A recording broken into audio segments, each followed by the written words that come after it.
Hi Gizbot viewers, நான் உங்கள் ஷரத். இன்றைக்கி வீடியோ நம்ம பார்க்க போகிறது என்ன அப்படின்னா, நம்ம எல்லாருமே ஸ்மார்ட் ஃபோன்ஸ் யூஸ் பண்ணிகிட்டு இருக்கோம். ஸ்மார்ட் ஃபோன்ஸ் நம்மளுடைய வாழ்க்கையில் ஒரு முக்கியமான அங்கமாகவே மாறிடுச்சு அப்படின்னு தான் சொல்லணும். நம்ம ஸ்மார்ட் ஃபோன் யூஸ் பண்ணுறதுல ஒரு சின்ன சிக்கல் என்ன அப்படின்னா, நம்மளுடைய ஸ்மார்ட் ஃபோன் ஹேக் செய்யப்பட்டிருந்தால் அது பெரிய ஆபத்தில் கூட போய் விடக்கூடும் அப்படின்றத ஒரு விஷயம். அது எப்படி நம்ம ஹேக் செய்யப்பட்டிருக்கு அப்படின்றத கண்டுபிடிக்கிறதுக்கான ஈஸியான டிப்ஸை தான் இன்றைக்கி நம்ம வீடியோவில் பார்க்க போகிறோம். வாங்க வீடியோக்குள்ளே போகலாம்.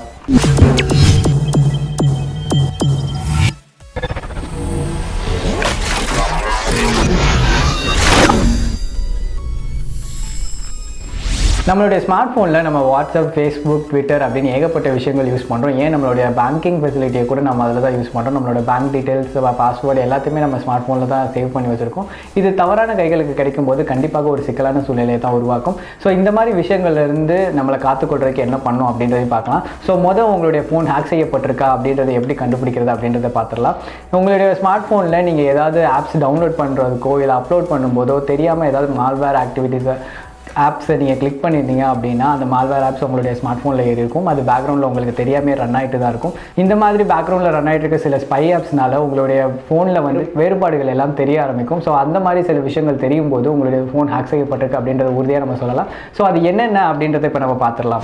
உங்களுடைய ஸ்மார்ட் ஃபோன் ஹேக் செய்யப்பட்டிருந்தால் நம்ம கவனிக்க வேண்டிய விஷயம் என்ன அப்படின்னா, கண்டிப்பாக உங்கள் ஸ்மார்ட் ஃபோன்ஸ் அதோட ப்ராசஸர் ஸ்லோவாக இருக்கும். அது எப்படி அப்படின்னா, நீங்கள் எந்த ஒரு ஆப் யூஸ் பண்ணும்போது நீங்கள் முன்னாடி யூஸ் பண்ணதை காட்டிலும் அதோடைய செயல்திறன் கொஞ்சம் மந்தமாக தான் இருக்கும்.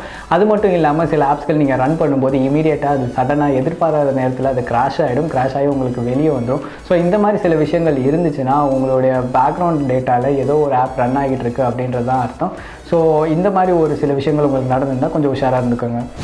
அடுத்தபடியாக நம்மளுடைய ஸ்மார்ட் ஃபோனில் நம்ம எவ்வளோ டேட்டா யூஸ் பண்ணுறோம் அப்படின்றது நமக்கு தெரியும். ஏன்னா நம்ம யூஸ் பண்ணுறது ஒரு நாளைக்கு எவ்வளோ யூஸ் பண்ணுறோம் அப்படின்ற ஒரு ரேண்டமான கணக்கு நமக்கு தெரியும். பட் நம்ம யூஸ் பண்ணுறதை விட அதிகமாக உங்களுடைய ஸ்மார்ட் ஃபோனில் டேட்டா யூஸ் ஆகுது அப்படின்னா நீங்கள் கொஞ்சம் கவனமாக தான் இருக்கணும். ஏன்னா உங்கள் பேக்ரவுண்ட் டேட்டாவில் ஒரு ஸ்பை ஆப்போ இல்லைன்னா ஒரு மால்வேர் ஆப்போ ரன் ஆகிட்டு இருக்கு அப்படின்னு தான் சொல்லணும். அடுத்து கவனிக்க வேண்டிய விஷயம் என்ன அப்படின்னா, இது கொஞ்சம் நமக்கு நடக்கும்போது நம்ப முடியாத ஒரு விஷயமாக தான் இருக்கும். ஏன்னா உங்களுடைய ஸ்மார்ட் ஃபோன்லேருந்து உங்களுக்கே தெரியாமல் உங்களுக்கு தெரியாத வேறொரு எண்ணுக்கு ஒரு காலோ இல்லை மெசேஜோ போயிருக்கும். அப்படி ஏதாவது ஒரு விஷயங்கள் நடந்தால் கண்டிப்பாக உங்களுடைய ஸ்மார்ட் ஃபோன் ஹேக் செய்யப்பட்டிருக்கு அப்படின்னு தான் அர்த்தம். இதை கவனத்தில் வச்சுக்கோங்க. அடுத்தபடியாக கவனிக்க வேண்டிய விஷயம் என்ன அப்படின்னா, உங்களுடைய ஸ்மார்ட் ஃபோனில் பாப்அப் ஆட்ஸ் அதிகமாக வரும். சில பாப்அப் ஆட்ஸ்கள் நீங்கள் யூஸ் பண்ணுற ஆப்லேருந்து வரும். ஆனால் நீங்கள் யூஸ் பண்ணுற ஆப்புக்கும் எதுக்கும் சம்மந்தம் இல்லாமல் புது வகையான பாப்அப் ஆட்ஸ்கள் உங்களுடைய ஆப்லையோ ஸ்மார்ட் ஃபோன்லேயோ வருது அப்படின்னா கண்டிப்பாக அது சந்தேகத்துக்குரியது தான். அது மட்டும் இல்லாமல் நீங்கள் யூஸ் பண்ணுற இமெயில் ஐடியோட வேறு ஏதாவது ஒரு இமெயில் ஐடி சிங்க் ஆகுது அப்படின்னா இது டவுட்டே பட வேணாம். கண்டிப்பாக உங்களுடைய ஸ்மார்ட் ஃபோன் ஹேக் செய்யப்பட்டிருக்கு அப்படின்னு தான் அர்த்தம். உங்களுடைய இமெயில் ஐடி சிங்க் ஆகிடுச்சு இன்னொரு இமெயில் ஐடி கூட அப்படின்னா உங்களுடைய பேங்க் டீட்டெயில்ஸ் எல்லாத்தையும் முடிஞ்ச அளவுக்கு பாதுகாப்பாக வச்சுக்கோங்க. முடிஞ்ச அளவுக்கு உங்களுடைய பேங்க்கில் இன்ஃபார்ம் பண்ணி உங்களுடைய பாஸ்வேர்ட்ஸ் ரீசெட் எல்லாமே பண்ணி வச்சுக்கோங்க. அது ரொம்ப சேஃபாக இருக்கும். இறுதியாக கவனிக்க வேண்டிய விஷயம் என்ன அப்படின்னா, பேட்டரி யூசேஜ் தான். ஏன்னா நீங்கள் ஸ்மார்ட் ஃபோன் யூஸ் பண்ணும்போது உங்களோட பேட்டரி எவ்வளோ யூஸ் பண்ணுறீங்க அப்படின்றது உங்களுக்கு தெளிவாக தெரியும். நீங்கள் யூசேஜ் பண்ணுறதை விட அதிகமாக உங்கள் பேட்டரி சார்ஜ் கம்மியாகுது, அப்படி இல்லைனா உங்கள் ஸ்மார்ட் ஃபோன் அதிகமாக ஹீட் ஆகுது அப்படின்னா கண்டிப்பாக பேக்ரவுண்டில் ஏதோ ஒரு ஆப் ரன் ஆகிட்டு இருக்கு அப்படின்னு தான் அர்த்தம். ஸோ இந்த மாதிரி விஷயங்களை நீங்கள் உங்கள் ஸ்மார்ட் ஃபோனில் நடக்குது அப்படின்னா ரொம்பவே எச்சரிக்கையாக இருங்க. உங்கள் ஸ்மார்ட் ஃபோனில் கண்டிப்பாக ஏதோ மால்வேர் ஆப் பின்னாடி ரன் ஆகிட்டு இருக்கு அப்படின்னு தான் அர்த்தம்.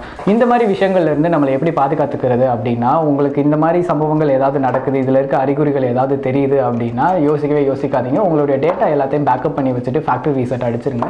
முடிஞ்ச அளவுக்கு நீங்கள் உங்களுடைய லேப்டாப்பில் கனெக்ட் பண்ணி சிஸ்டமோட கனெக்ட் பண்ணி ஃபேக்ட்ரி ரீசெட் அடிக்கிறது இன்னும் நல்ல விஷயமாக இருக்கும். அது மட்டும் இல்லாமல் உங்களுடைய ஆப்ஸ்கள் எல்லாத்தையும் கரெக்டாக ப்ராப்பராக அப்டேட் பண்ணிக்கோங்க. அண்ட் தேவையில்லாத வலைத்தளங்களுக்கு சென்று தேவையில்லாத ஆப்ஸ்களை டவுன்லோட் பண்ணாதீங்க. சர்டிஃபிகேட் இல்லாத ஆப்ஸ்களை டவுன்லோட் பண்ணுறதுனால ஏகப்பட்ட விபரீதங்கள் ஏற்படும். ஸோ இதை மனசில் வச்சுக்கோங்க. இந்த வீடியோ உங்களுக்கு பிடிச்சிருந்தா லைக் பண்ணுங்கள், ஷேர் பண்ணுங்கள், கமெண்ட் பண்ணுங்கள், கிஸ்பாட் சேனலை சப்ஸ்கிரைப் பண்ணுங்கள். For more tech and gadget news, please visit tamilkispot.com. Thank you.